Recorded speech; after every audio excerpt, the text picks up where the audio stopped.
জনজাতিকৰণ সন্দৰ্ভত শিৱসাগৰত সদৌ কোচ ৰাজবংশী ছাত্ৰ সন্থাৰ উজনি মধ্য কেন্দ্ৰীয় সমিতিৰ সম্পাদক শংকৰ দত্তৰ সংবাদমেল।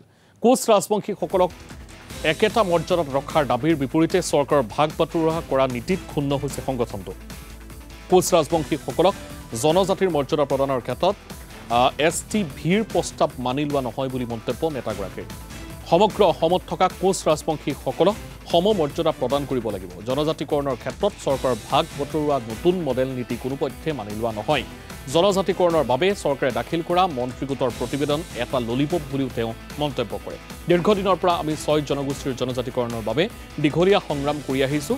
গতিকে চৰকাৰে এতিয়া ভাগ বটোৱা নীতি গ্ৰহণ কৰি ভাই ভাইৰ মাজত সংঘাতৰ সৃষ্টি কৰিব বিচাৰিছে।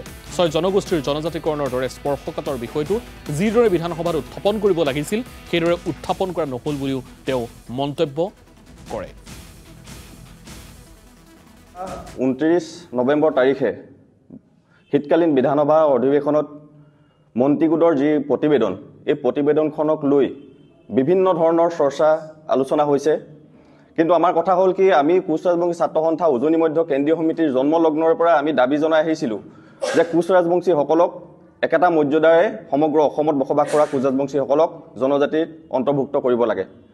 কিন্তু আমি দেখিবলৈ পালোঁ, যিটো আমাৰ এটা আমি চিন্তা কৰি আছিলোঁ, যিটো আমি চিন্তিত আছিলোঁ, উজনি আৰু মধ্য অসমৰ ৰাইজ, অবিভক্ত গোৱালপাৰ বাহিৰৰ ৰাইজসকল আমি চিন্তিত আছিলোঁ এইটো কাৰণেই যে আমাক লৈ কিছুমান বিভাজনৰ ৰাজনীতি কৰা হ'ব নেকি, আৰু তাকে আমি দেখিবলৈ পাইছোঁ। মন্ত্ৰীগোটৰ প্ৰতিবেদনত আপোনালোকে দেখিবলৈ পালে যে কোচ ৰাজবংশীকে ধৰি অন্য 5 জনগোষ্ঠীক 3টা ভাগত বিভক্ত কৰা হৈছে। ST প্লেন, ST হিলছ আৰু STV বুলি এটা নতুনকৈ এটা মৰ্যাদা আমাৰ ওপৰত জাপি দিব বিচাৰিছে। তাক লৈ আমি একেবাৰে সন্তুষ্ট নহয় আৰু ৰাইজৰ বিভিন্ন মত আমি গ্ৰহণ কৰিছোঁ। গ্ৰহণ কৰাৰ ফলত ৰাইজে এই কথাখিনি কোনো কাৰণতে মানি ল'ব বিচৰা নাই।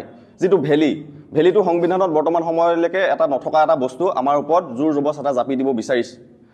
আমি দেখিবলৈ পাইছোঁ যে সিদিনা 25 তাৰিখে মাননীয় মুখ্যমন্ত্ৰী মহোদয় হিমন্ত বিশ্ব শৰ্মা ডাঙৰীয়াই কৈছিল যে 25 তাৰিখে বিধানসভাত 6 জনগোষ্ঠীৰ যিখন প্ৰতিবেদন, এই প্ৰতিবেদনখন উত্থাপন হ'ব। তাৰ পাছৰ পৰ্যায়ত 27 তাৰিখলৈ নিয়া হ'ল, 27 তাৰিখৰ পৰা 29 তাৰিখলৈ নিয়া হ'ল আৰু 29 তাৰিখৰ একেবাৰে শেষৰ সময়খিনিত এই বিলখনৰ কথা উত্থাপন হ'ল। আৰু যি ধৰণে উত্থাপন কৰা হৈছে তাক লৈ আমি একেবাৰে সন্তুষ্ট নহয়। আমাৰ স্পষ্ট কথা, আমাৰ কথা হ'ল কি, 6 জনগোষ্ঠীৰ ৰাইজে আজি বিগত সময়ত বছৰ যুগ ধৰি আন্দোলন কৰি আছিলে। তাৰ ফলত জনজাতিকৰণৰ যিখন বিল, যিখন প্ৰতিবেদনখন যি ধৰণে মাননীয় মুখ্যমন্ত্ৰীয়ে উত্থাপন কৰিব লাগিছিলে, সেই উত্থাপন কৰা ব্যৱস্থাটো আমি একেবাৰে সন্তুষ্ট নহয়।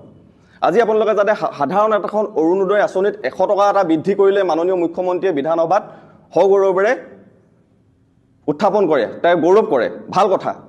কিন্তু 6 জনগোষ্ঠীৰ ৰাইজে আজি বছৰ ধৰি আন্দোলন কৰি অহা আন্দোলনখনক ভেঙুচালি কৰি তেওঁ যি ধৰণে প্ৰতিবেদনখন উত্থাপন কৰিলে, ইয়াক লৈ আমাৰ ক'বলগীয়া আছে, আমাৰ ভাবিবলগীয়া আছে। আমাৰ ST ভেলি আমাক কোনো কাৰণতে নালাগে।